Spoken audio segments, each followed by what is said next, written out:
Alright, welcome back guys. I'm going to be looking at section 5.2. I actually already tried to start recording this video, but my tablet became unresponsive. So anyway, we're going to be kind of following along the lines from 5.1. So if you remember in 5.1, we were finding the areas under that standard normal distribution, okay? And those areas corresponded to probabilities. Probability that the z-score for any given distribution would be within a certain, would be under a certain part of that standard normal curve.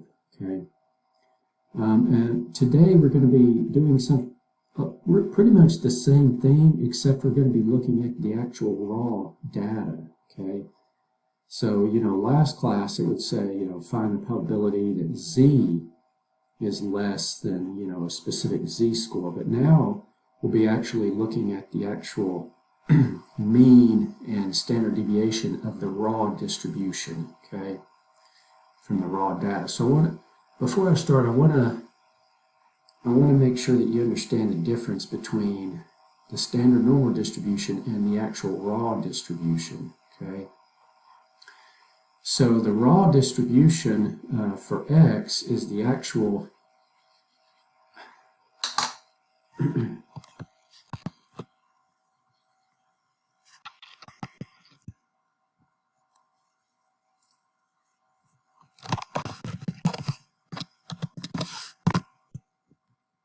sorry about that. Now my computer's freezing up.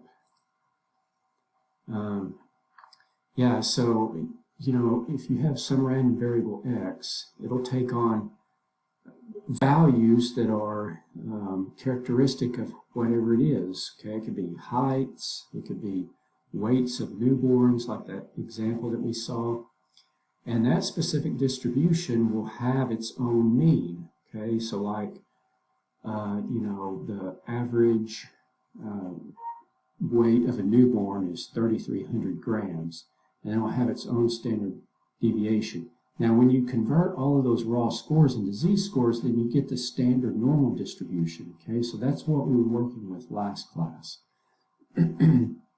So whenever you have a raw distribution, you can convert it to the standard normal distribution, because every single value for x can be standardized. Okay, because you remember we subtract the mean of the distribution from it and divide that by the standard deviation, and that gives us the z-score.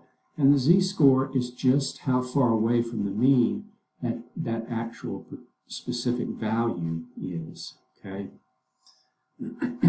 All right. So if you recall, we use the TI-83/84 calculator to find a lot of these probabilities or areas under the curve, but we also looked at the table, and I even showed you how you could use Excel, okay? And you remember with this particular function in your calculator, the normal continuous density function, it basically gave you the area under the curve from some lower limit to some upper limit. And then you had to specify what the mean and the standard deviation were. Well, last class, because we were just working with the standard normal distribution, the mean and the standard deviation were always 0 and 1, respectively.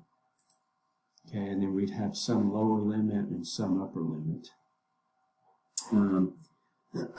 Now, technically, when you're working with a raw distribution, you're supposed to standardize those scores, and then you're supposed to refer to the standard normal distribution to find those associated probabilities.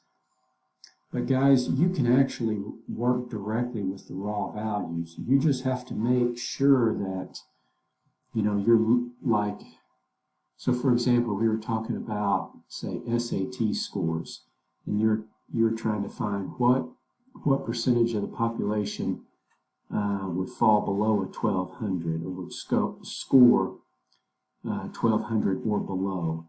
Well, the lower limit in that case would be 0, okay, because you can't score below a 0 on that particular test. So if you're using if you're using the actual distribution itself, then you have to think about, well, what is this random variable measuring? Okay, in that instance, for the SAT scores, you would not probably want to use negative infinity.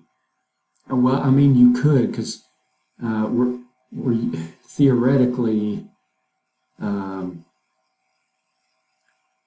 I mean, it would work the same, but in the context of that problem, that wouldn't be good, because that particular distribution only ranges from 0 to the highest score that you can make on the SAT, which I believe is like a 1600. So the distribution, the lower limit of that distribution would be 0, and the upper limit would be 1600. Okay, but anyway, all right. Well, let's try some of these. So let's look at this example 1. It says, suppose the random variable x is normally distributed, and it doesn't even tell us what it measures, okay, because that is really irrelevant. It tells us what the mean is, it's 81, and the standard deviation is 4. And we want to find the probability that x is less than 77, okay. So technically what we should do here is we should standardize this score. Okay, so if I were going to standardize it, I'd use this formula right up here. Okay, so my actual value, x, well, let me put in the value of x, which is 77, minus the mean, which is 84, and we'll divide this by the standard deviation, which is 4, and this is going to give us, looks to be, oh wait, I put in the wrong mean. I put 84 instead of 81.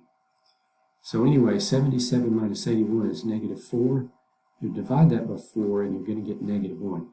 So this problem comes down to finding the probability that z is less than negative 1. Okay? And so you can still use your calculator if you want, or you can use a standard normal table. It doesn't really matter. Okay, so I come over here, turn it on, I go to distributions, I go to the normal CDF, because we want to try to find how much probability is to the left of negative 1, which means what's the probability that x is going to be less than 77. Okay, so when we do this, it's called normalizing the variable. Okay, all right, well, my lower limit is still going to be negative infinity, but my upper limit now is going to be negative 1. And then since I've standardized this score, the mean and the standard deviation are still going to be 0 and 1. Okay, I'll paste this in and I'm going to get this probability.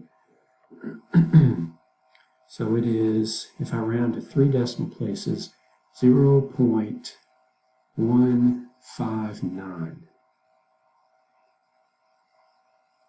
Okay, or about 16%. Now, I want to show you that you could have worked with the raw data. So if I go back, or the raw statistics, okay, because these are theoretical, I think if you were to look at, well, we don't even know what this measures, so it's hard to say, but you should still always be able to use negative infinity as your lower bound. But then for your upper bound, you would actually use the raw value, which is 77. Okay, but then you're going to put in here different values because you're using the actual mean from the distribution itself and the actual standard deviation of the distribution. And so if you do it this way, you should get the same value, and you can see that in fact we do. Okay. All right. And then let me show you the table again. So I actually made a table in Excel, and I just copied it over here to Word. So we're trying to find the area to the left of negative 1 under the standard normal distribution. Okay, so here's negative 1. Now remember, you got to do negative 1.00, so that would be all the way out here. So that would be this value right here. And zoom in a little bit where you can see that. But that is the value that we came up with from the calculator. Okay. So this, you can use this standard normal table if you want. All right, let's go to number 2. Well, just real quick, let me show you one last time how you can use Excel again. Okay, so for Excel, you just want to choose a cell. I'm going to say equals. You're going to select this normal distribution. Now remember, you might have to go to it over here under more functions. Here it is, normal distribution. You click OK, and it asks you the value for X. So you could use your actual raw value here too if you want, and then give the mean, which is 81, and the standard deviation, which is 4. And when it says cumulative, you type in there true, because you want it to give you the cumulative probability that your random variable X is less than 77. And so when you do that, in this cell, it'll return the probability, okay? Or the area under the curve, in other words. All right. Let's look at example 2 here. So here, again, we assume the random variable X is normally distributed with a mean of 50 and a standard deviation of 7. So find the indicated probability. So the probability that X is greater than 39. Well, the first thing I would do if I want to be technically correct about this is to standardize this value. So I take that actual raw value and subtract the mean from it, and then divide it by the standard deviation. Okay, and if I do this, I'm going to get negative 11/7, which let's see what this gives us.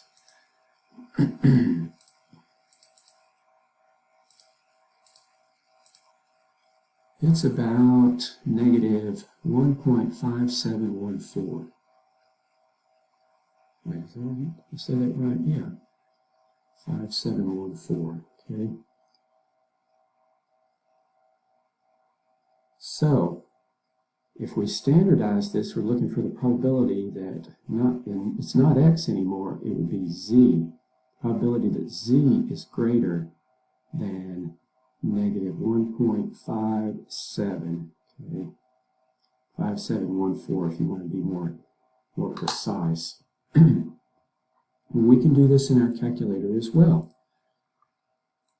Okay, we can go to distributions, get the normal CDF, and our lower limit's no longer going to be negative infinity. It's going to be this value right here, negative 1.5714. But in there, our upper limit is going to be positive infinity. So you can put in a positive 1. You could hit the E key and then type in there 99. And then again, if we're using the standard normal distribution, then you're going to change these parameters. Okay. I'll go ahead and paste that in there.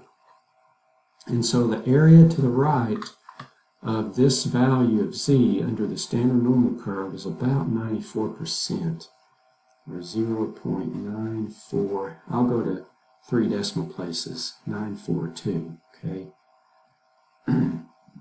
So that would be the probability that our value, or that our variable X has a value that's greater than 39.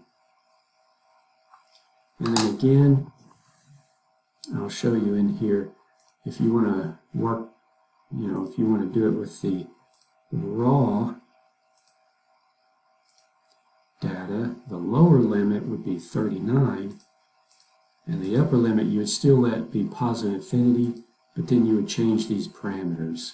Okay, you would use the actual parameters from the distribution, which the mean is 50, and then the actual standard deviation is 7, and you're going to get the same thing, guys.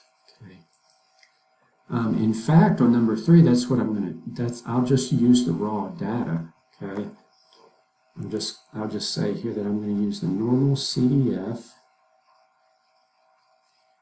And the lower limit is going to be 74 because we're trying to find the probability that x is somewhere between 74 and 78. And so my upper limit would be 78. The mean for this distribution is 85, and then the standard deviation is 44. That's a big standard deviation, by the way, relative to the mean. And again, we don't really know what this random variable measures.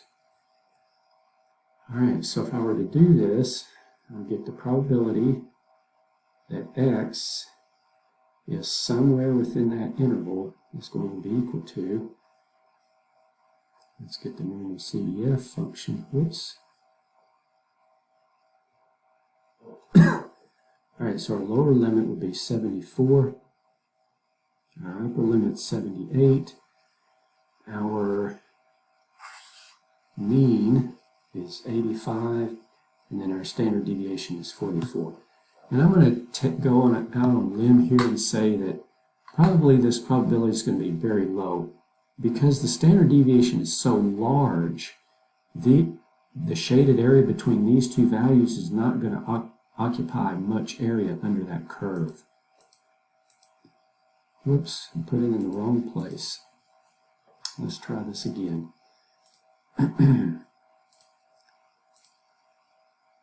Okay, well, just go ahead and paste this in. And yeah, we can see this is fairly low, isn't it? This is about 3.55%. Okay. 0.03.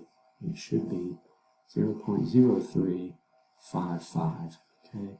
Or 3.55%. Right. And, well, yeah. Let's go on to number 4. Okay, so number 4 here says, in a survey of a group of men, the heights in the 20 to 29 age group were normally distributed with a mean of 67.1 inches and a standard deviation of 2 inches. And so a study participant is randomly selected, and then they measure that person's height. And so we want to find the probability that the selected participant has a height that is less than 68 inches. So in other words, what we're trying to figure out is what's the probability that our random variable has a value that is less than 68 inches, okay? So you could standardize this again if you want and use the standard normal table, but I think I'm just going to take the shortcut and just use the actual values from the distribution itself, okay? So now here, because we're trying to find the probability that x is less than 68, our lower bound needs to be negative infinity again, okay? And then our upper bound is going to be 68, and then the parameters for this distribution,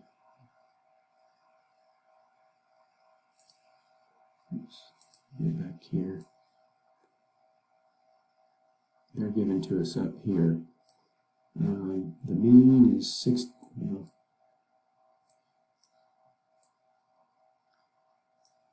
the mean is 67.1 inches, and then the standard deviation is 2.0 inches. They write 2.0 inches just to show you that this is this has accuracy to 1/10 of an inch. We'll paste that in there, and this is the probability, okay? 0.67, we'll go one more decimal place, 4, okay? So you would have about a 67.4% chance that if you randomly selected somebody from this distribution within this age group, that they would be less than 68 inches tall, okay? Less than or equal to technically, but all right, and then find the probability that the participant has a height that is between 68 and 71. So here, we're trying to find the probability that x is between these two values, okay? And so these two values will become our lower and upper limits. So we'll do this one the same way. In fact, I'll just hit second entry, And I'm just going to change these upper and lower limits, okay? So the lower limit is no longer going to be negative infinity, it's going to be 68. I'm going to delete some of this. And then when I get over to my upper limit, I'm going to type in there 71, okay? And those parameters are just going to be the same. You hit enter. And so we get, let's see, to 3 decimal places, this would be 0.301. So about a 30.1% chance. This, by the way, guys, is like 5 feet 8 inches to 5 feet 11 inches right here, okay? And this is a group of men in their 20s.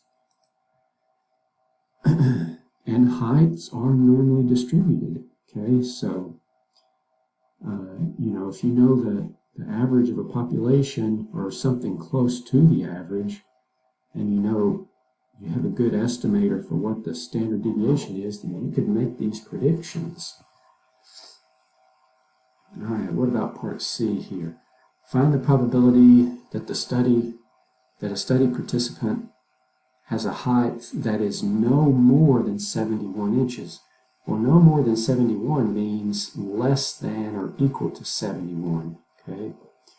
And the less than or equal to part here makes no difference, okay? The process is going to be exactly the same.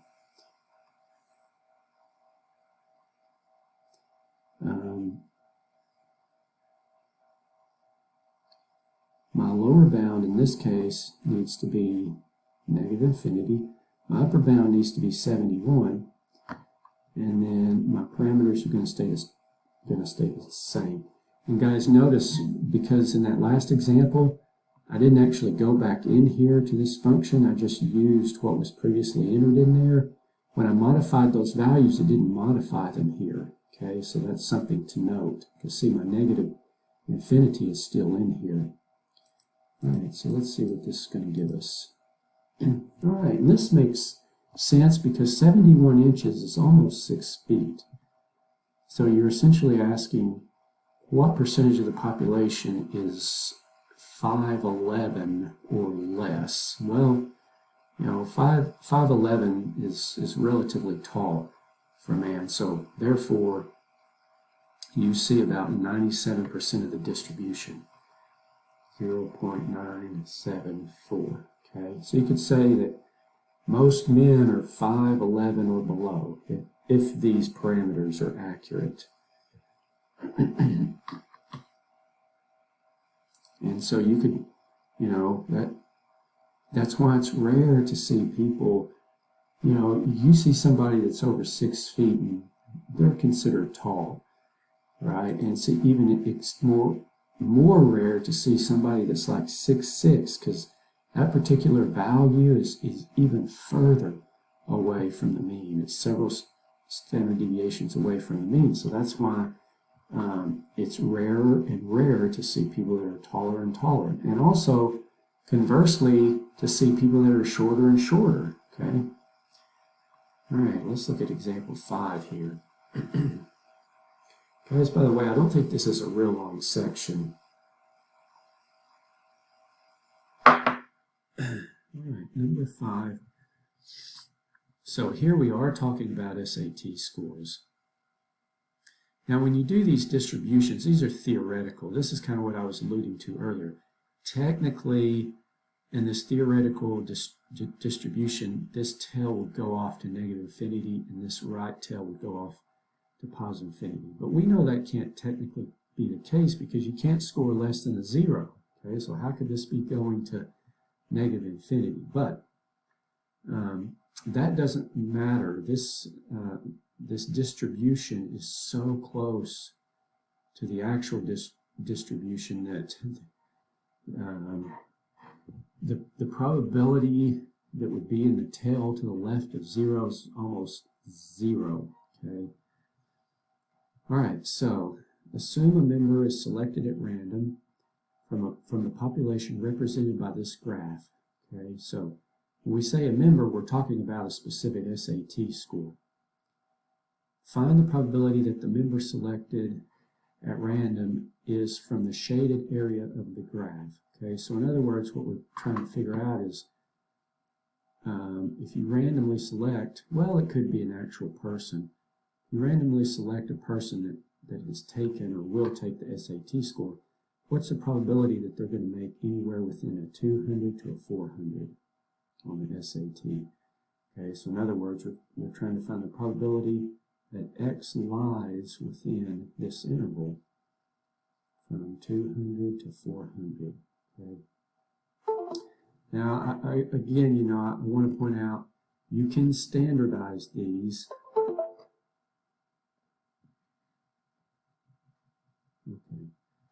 Ooh, I thought my tablet had quit working there again for a second.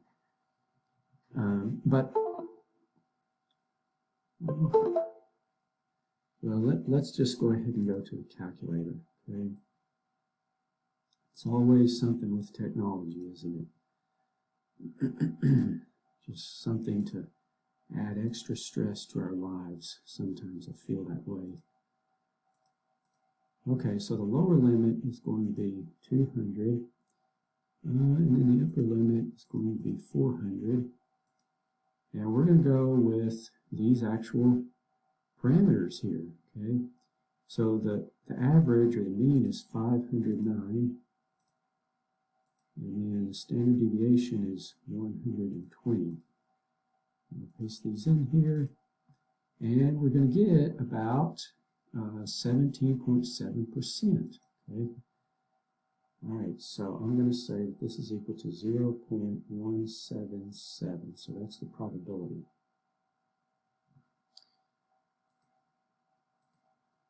Okay, so as you guys can see, as long as you're interpreting where your area is under that curve, you should be able to do these. Just really plugging these values into the calculator, isn't it? All right.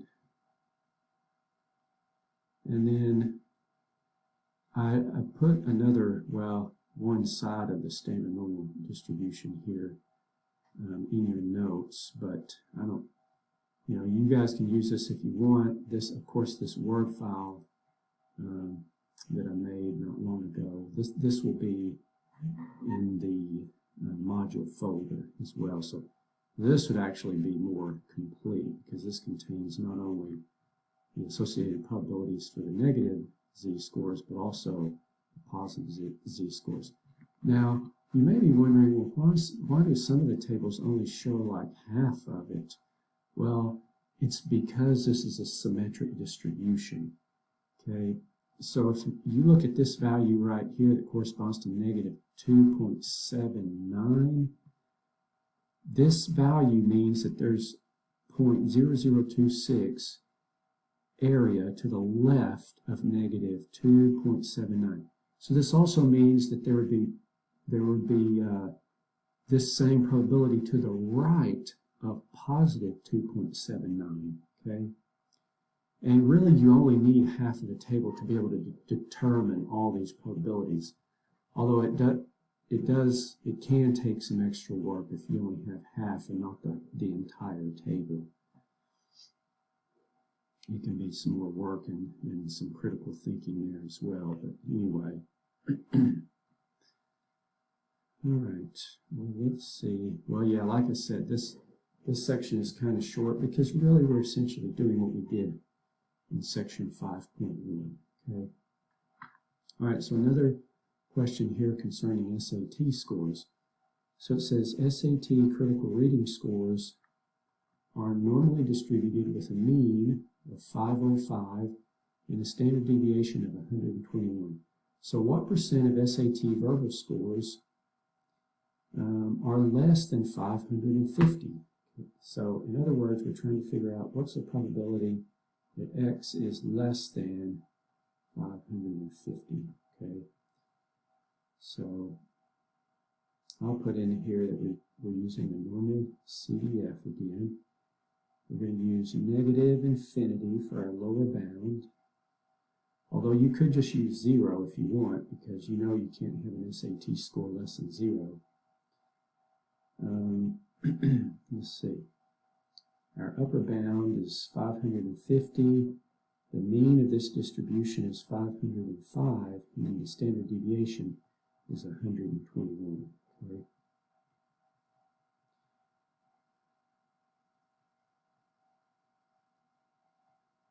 All right, so let's try this.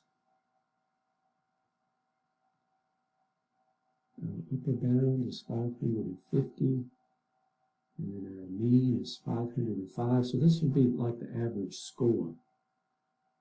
And then, well, you can see the standard deviation for this part of the SAT has changed a little bit.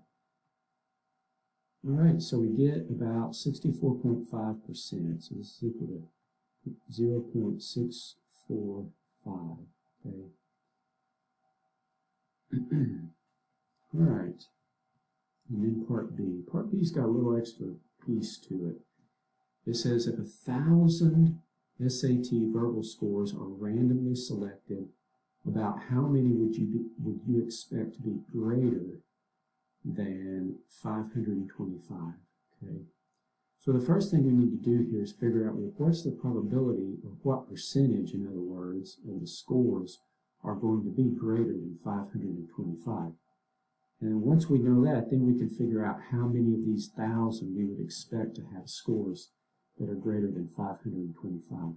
So first we need to find the probability that x is greater than 525. Okay. So I'll do this using my calculator. Again. All right, now be careful here because your lower bound is now 525 and your upper bound is positive infinity because you're trying to see how much area is under the curve to the right.